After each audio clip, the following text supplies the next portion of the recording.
अरु बाटोमा के एनिमल भिडियो जस्तो चाहिँ लाग्थ्यो खर खर खर खर गर्दै थियो त्यो लट्ठे बोक्दै हिँड्दा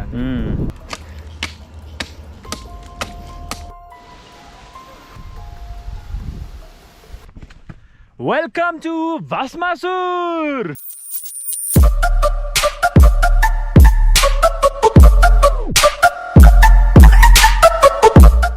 Hello guys, फेरि पनि नयाँ दिन नयाँ हाइकिङ।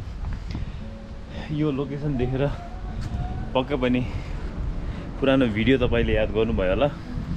यो चाहिँ अस्ति आएको हामी मच्छी गाउँको शान्ति स्तूप जाने बाटो हो, जुन चाहिँ अहिले नयाँ भस्मासुर जाने ट्रेल पनि हो। अब अहिले दिउँसोको कति बजेछ? 1:30 बजेछ। अलि लामो छ अरे ट्रेक, त्यही भएर चाहिँ अलिक स्पिड पक्रेर हामी चाहिँ अलिक छिटो हिँड्नुपर्छ चाँडै पुगेर चाँडै झर्नलाई, नत्र भने हामी पुगेर झर्न सक्दैनौँ। लामो छ, रात पर्न सक्छ, त्यसैले ढिला नगरौँ। यो भर्याङको बाटो भएर चाहिँ अलि गाह्रो हुने यार। एज यु क्यान सी म अस्तिको स्तूपा बुद्धको स्तूपा भएको ठाउँनिर आइपुगेको छु। 6 मिनट लाग्यो तलदेखि उक्लिनलाई। अब हामीसँग एकदमै टाइम लिमिट छ। 1:30 भनेपछि 3.5 घन्टा म आफूलाई दिएको छु माथि गएर फर्किनलाई। त्यसैले म धेरै टाइम वेस्ट गर्दिनँ। अस्तिको भिडियोमा मैले देखाएको जस्तै माथि शान्ति स्तूप बन्ने ठाउँसम्म जानलाई चाहिँ यस्तै सिडी चढेर जानुपर्छ, जुन चाहिँ अलिकति हेक्टिक हुन्छ। अब त्यहाँभन्दा माथि चाहिँ कस्तो छ, कति टाढा छ मलाई पनि no idea. Quick update guys, 13 minute भयो तलबाट हिँडेको। पछाडि काठमाडौँ भ्याली मजाले देख्न सक्नुहुन्छ। मौसम मजाले खुलेको छ आज, तुवालो कतै पनि लागेको छैन। शान्ति स्तूप आउनु थाल्यो। यहाँबाट चाहिँ भस्मासुर जाने बाटो र शान्ति स्तूप जाने बाटो छुट्टिन्छ। अस्ति हामी यहाँको थियौँ, आज हामी यता जान्छौँ। आज मिति वैशाख 2, 2079 साल। हिजो मात्रै म चन्द्रगिरी हाइक गरेर आएको, आज फेरि यता हाइक गर्नु मन लाग्यो। यो चाहिँ मच्छी गाउँको बाटो हो। अस्ति चम्पादेवी जाँदाखेरि पनि हामीले एउटा बाटो देखाएको थियौँ, त्यो बाटोबाट जाँदा पनि हुन्छ। तर अहिले यो शान्ति स्तूप बन्नेको ठाउँबाट पनि नयाँ बाटो खुलेको छ। जङ्गलको बिचमा सुनसान, कोही छैन। यस्तो सुनसान बाटोमा एक्लै हिँडिरहेको छु। आज चाहिँ मैले JBL स्पिकर पनि लिएर आएको छु, गीत सुन्दै मजाले एक्लै नेचरसँग रमाइलो हुँदैछ। बाटो राम्रै रहेछ अहिलेसम्म। त्यहाँसम्म चाहिँ लगभग कति 39 मिनट्स भयो। 39 मिनटसम्म चाहिँ कन्टिन्युस स्टेयर्सहरू थियो, भर्याङहरू थियो। बल्ल तेर्सो बाटो आएको छ। म अब आफूलाई अहिले 2 बज्यो, 3 साढे 3 भन्दा बढी हाइक गर्दिनँ। यस्तो रमाइलो भइरहेछ। सुनसान, कोही पनि छैन। भस्मासुर अब कति माथि हो मलाई पनि थाहा छैन। ठाउँमा क्याम्पिङ साइट्सहरू रहेछ। सुनसान, अहिलेसम्म कसैलाई भेटेको छैन मैले। अब दिउँसोको समयमा कोही आउने कुरा नि भएन। It's all about hiking baby. यो भस्मासुर डाँडा पनि सजिलो चाहिँ रहेन रहेछ, उकालो छ। लुक के देख्यौँ हामीले। हेलो हाम्रो साथी, first sign of wildlife. 1 घन्टाभन्दा बढी भइसकेको छ हामी आएको। यता पछाडि गुफा जस्तो के रहेछ। अहिलेसम्म चाहिँ पुरै उकालो भर्याङ भइसक्यो 1 घन्टा। अब 1 घन्टामा कहाँ पुगिन्छ त्यसले डिसाइड गर्छ हामी माथि चढिरहेको छौँ कि झर्छौँ। मौसम त अझै रमाइलो छ। जङ्गल सुनसान, घना जङ्गल। अलिकति एङ्सियस पनि छु, अलिकति एक्साइटेड पनि छु। टाइम वेस्ट नगरौँ, let's go up.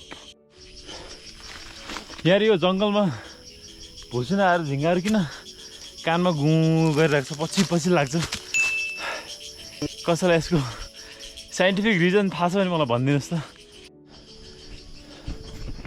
I think म एकदमै धेरै माथि आइसकेँ, किनभने यहाँनिर मैले चम्पादेवी के अरे चन्द्रगिरी देखिरहेको छु। चन्द्रगिरीको हिल स्टेसन, मन्दिर, रिसोर्ट सबै यहाँबाट देखिरहेको छु। पछाडि काठमाडौँ भ्याली मजाले देखिरहेको छु। अस्ति हामी गएको चम्पादेवी पनि मैले देखिरहेको छु।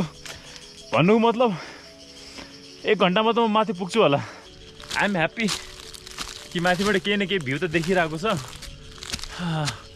अघि त पुरा घना जङ्गल थियो, कहाँ आएँ भएको। अहिले चाहिँ आई फिल गुड। मैले स्टार्ट गरेको 1 घन्टा 40 मिनट भइसक्यो, अझै पनि म माथि पुगेको छैन। चम्पादेवी र चन्द्रगिरीको हाइटमा आइसकेँ म, तै पनि भस्मासुर आएको छैन। अब म म्याक्सिमम हाइक गऱ्यो भने 20 मिनट, किनभने 2 घन्टा माथि लाग्यो भने झर्न पनि 1.5 घन्टा त लाग्छ, किनभने बाटो चिप्लो छ, एकदमै ओह्रालो छ। अनि अहिले बजिसक्यो 3:15, 3:30 भन्दा बढी म हिँड्दिनँ, किनभने म 1.5 घन्टा तल लाग्यो भने 4-5 बजीतिर बल्ल तल झर्न सक्छु। त्योभन्दा ढिला म गर्न चाहन्न। अलमोस्ट 2 आवर हाइक गरेर म भस्मासुर आइपुगेको छु। त्यो एरिया चन्द्रगिरी हो, चम्पादेवी हो। अस्ति हामी गएको कति तल छ, हामी कति माथि आइसकेको छौँ। वरिपरि यस्तो दामी छ यार, बेस्ट।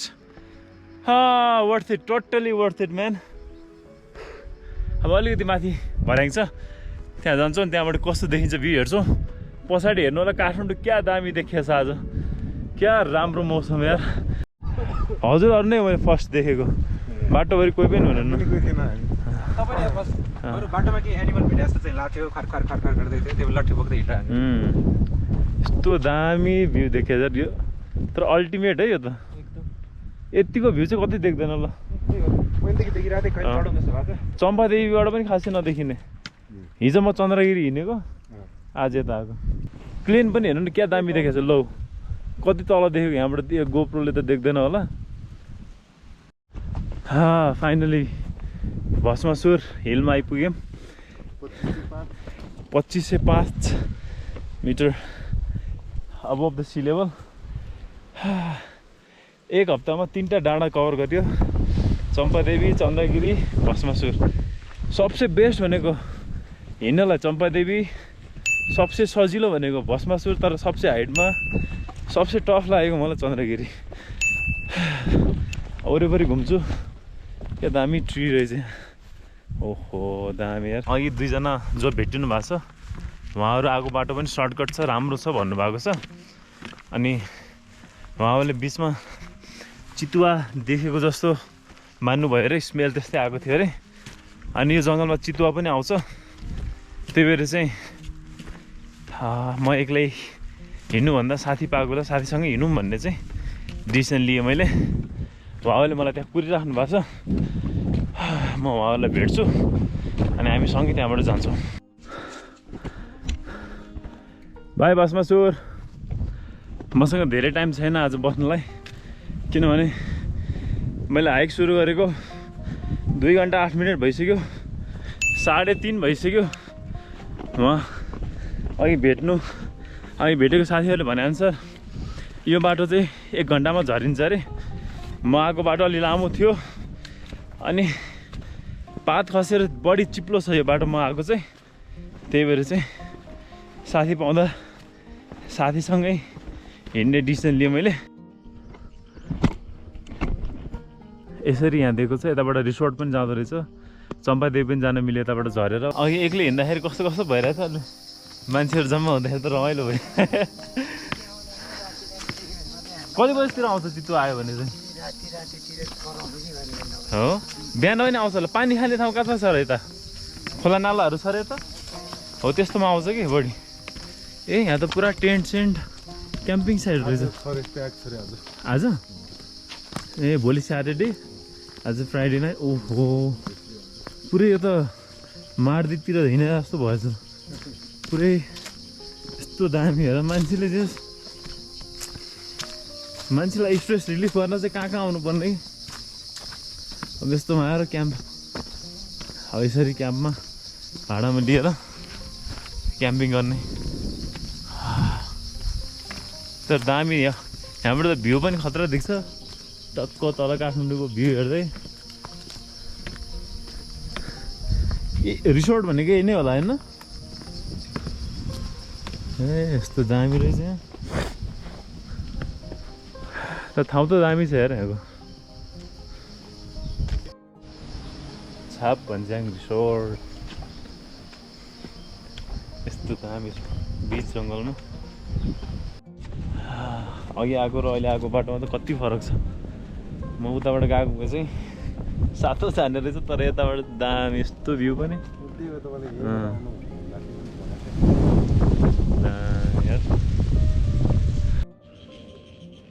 के दामी देखिने अरे हाम्रो त ठिक छ 3 घन्टा भइसक्यो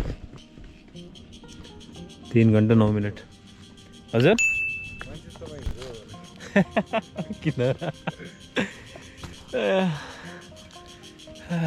झर्दैछौँ 1 घन्टा भयो झर्न लाग्यो अब कति आधा घन्टामा पुगिन्छ तल आधी घन्टा पनि पर्दैन पुग्न त अब हजुरको नाम चाहिँ भनिदिनु न मेरो नाम सञ्जीव श्रेष्ठ सञ्जीव दी अनि विकेश महर्जन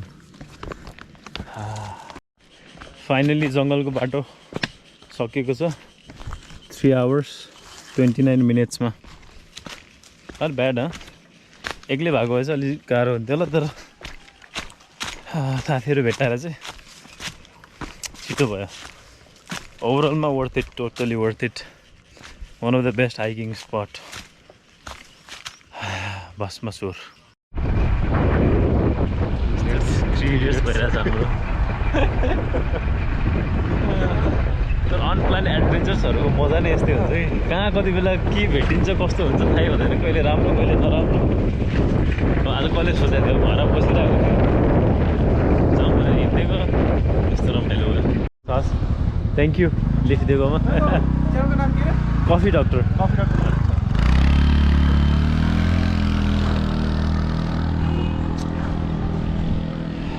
फाइनली बाबाले मलाई स्कुटरसम्म लिएर छोडिदिनु भयो लास्ट रमाइलो भयो साथीहरू भेट भयो नयाँ साथीहरू बनाएँ hopefully you love the video like share subscribe त्यो जे गर्ने गरिदिनु see in the next one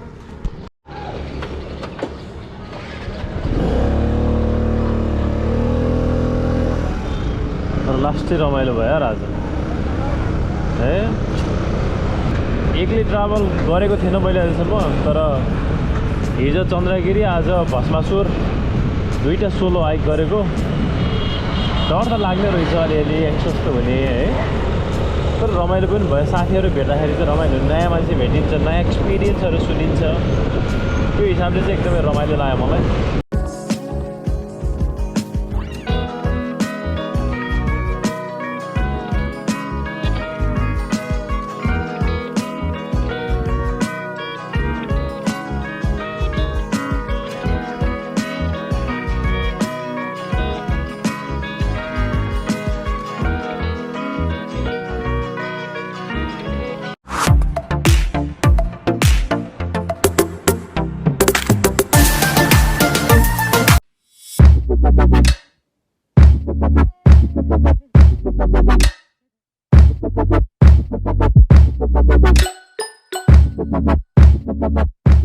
Bye.